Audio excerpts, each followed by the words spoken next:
Halo semuanya, selamat datang di channel saya. Kenalkan, saya Hendra. Pada kesempatan kali ini saya akan menjelaskan tentang pembuatan dasar basis data, mulai dari membuat database dan membuat tabel, juga memasukkan data-datanya ke dalam tabel tersebut. Langsung saja ya, mari kita lanjut ke materinya.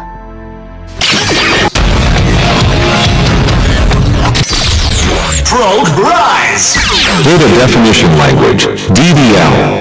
Create, alter, drop, constraint. Pertama, kita buka dulu aplikasi SQL-nya ya. Di sini saya menggunakan SQL Yoke. Ini nih.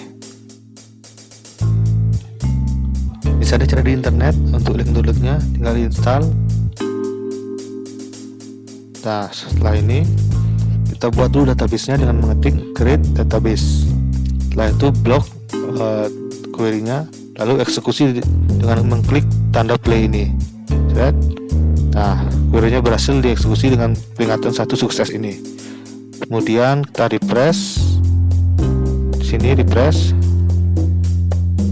Nah, bisa dilihat di sini nama database-nya sudah ada ya. Lanjut kita buat nama tabel di sini ya.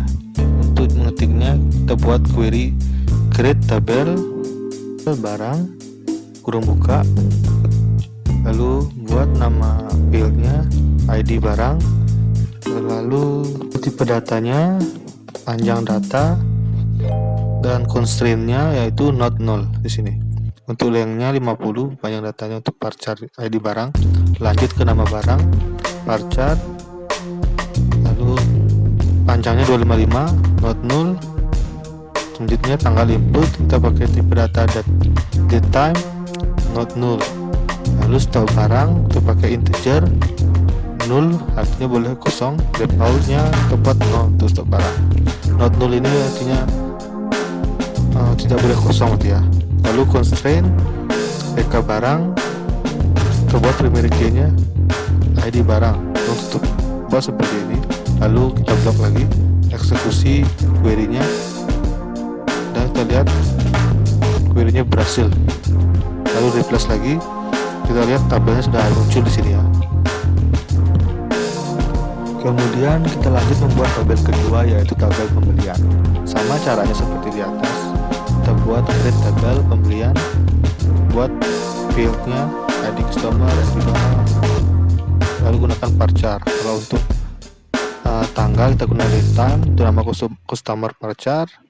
Jumlah pembelian kita pakai integer karena bernilai angka, itu seterusnya. Kemudian kita constraint primary key, kita pakai ID customer.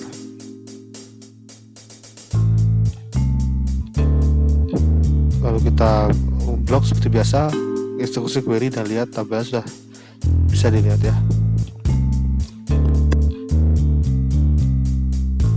Lanjut saya akan menjelaskan tentang penggunaan alter pada tabel ini. Jika kita ingin menambahkan foreign key selain primary, kita gunakan perintah alter table. Contohnya seperti saya ketik ini, alter table pembelian, add constraint foreign key dalam kurung ID barang, reference tabel barang, ID barang. Lalu blok dan jalankan query-nya seperti biasa, dan lihat di sini sudah ada lambang foreign key-nya yang tanda ini, berarti sudah berhasil. Kemudian selain alter table untuk menambah foreign key, saya akan menjelaskan juga tentang menggunakan drop column. Misalnya seperti ini, alter table pembelian, drop column. Fungsinya adalah untuk menghapus semua data pada satu tabel. Di sini saya akan masukkan satu kolom nama-nama customer, dan dilihat refresh, semua datanya akan hilang ya, nama customernya.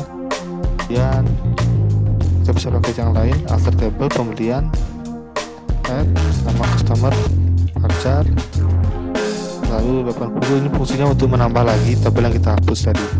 Bisa menggunakan perintah alter kalau ingin menambahkan lagi kolomnya. Nah, refresh seperti ini akan muncul lagi seperti ini. Yang tadi dihapus akan kembali lagi. Begitu juga seterusnya, bisa kita tambahkan sendiri kolomnya.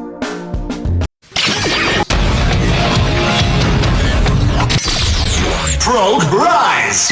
Data Manipulation Language, DML. Insert, update, delete. Sekarang mari kita lanjut ke DML ya, Data Modification Language. Di sini kita akan mengubah isi tabel, memasukkan data-datanya. Kita mulai dulu dari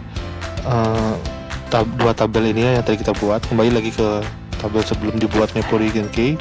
Di sini saya akan masukkan datanya. Saya masih kosong sini.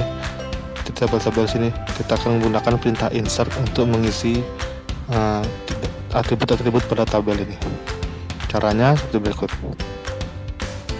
Ketik insert into tabel, tabelnya barang dalam kurung, kita ketik semua nama fieldnya. Yang di sini misalnya, lihat perhatikan contohnya, ID barang, nama barang, koma, tanggal input, stok barang, salah stok barang, kurung tutup, lalu ketik values. Valuesnya adalah isi dari tabel-tabelnya, atributnya. Format menulisnya kurung buka, tanda petik 1, isi tabelnya sesuai dengan urutan nama field kita masukkan sebelumnya tadi. ID barang, masukkan BR01, nama barang seperti ini misalnya, dan seterusnya. Itu kurung terus sampai stok barang, kita kurung tutup, lalu kita seperti biasa eksekusikan query-nya dengan klik tanda play ini, dan jangan lupa untuk di refresh. Setelah di refresh, nah bisa dilihat di sini sudah ada satu baris. Lanjut kita buat 2 baris dengan cara yang sama seperti tadi dengan nama yang berbeda, dan begitu seterusnya. Kita buat di sini ya.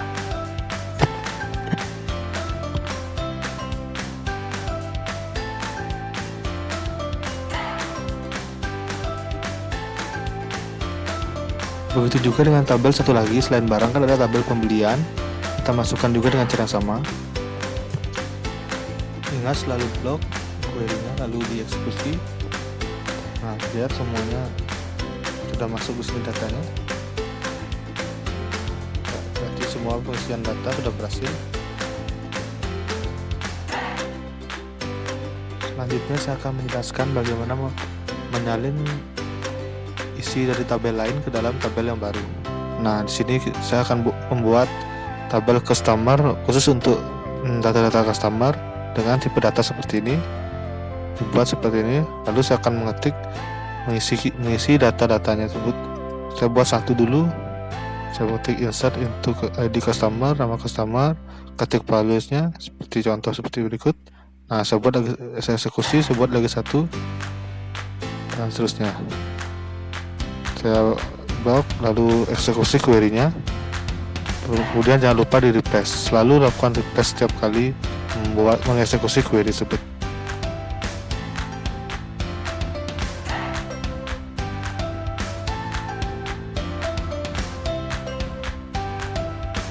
Nah, sudah terlihat keduanya.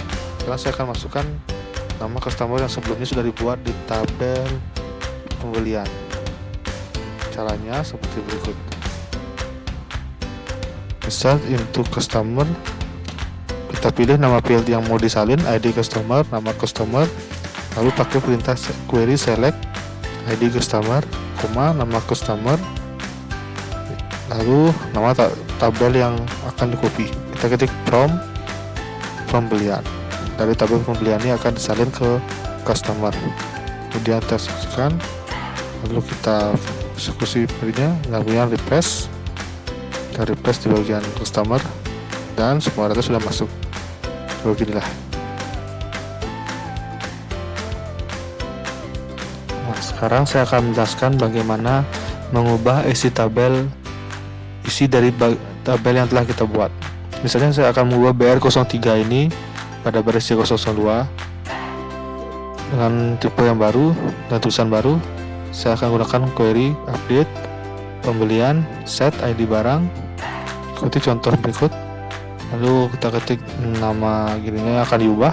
Kita buat jadi BR003.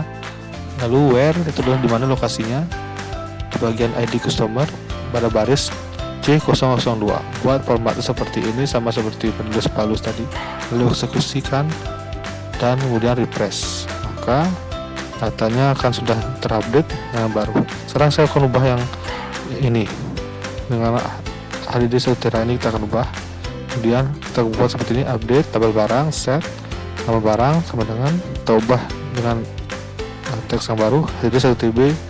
Kita misalnya buat sedikit, itu petik, lalu where di bagian BR004. Pada baris ini yang akan diubah agar mengetahui lokasinya. Setelah itu kita biasa eksekusikan dan kita refresh, dan kita akan berhasil dirubah. Oke, terakhir saya akan menjelaskan bagaimana caranya menghapus list C004. Nah, nama ini akan kita hapus. Kita tulis seperti ini, lalu di blok dan eksekusi query seperti biasa. Kemudian jangan lupa di refresh. Setelah di refresh terlihat nama barisnya sudah terhapus semua ya. Selanjutnya kita bisa untuk menghapus seluruh intinya, maksudnya tanpa menghapus tabelnya, yaitu dengan delete from customer. Kita gunakan pita delete ini untuk menghapus seluruh isi datanya. Lalu blok, eksekusi dan refresh, semua datanya terhapus ya. Tinggal ke nama fieldnya saja.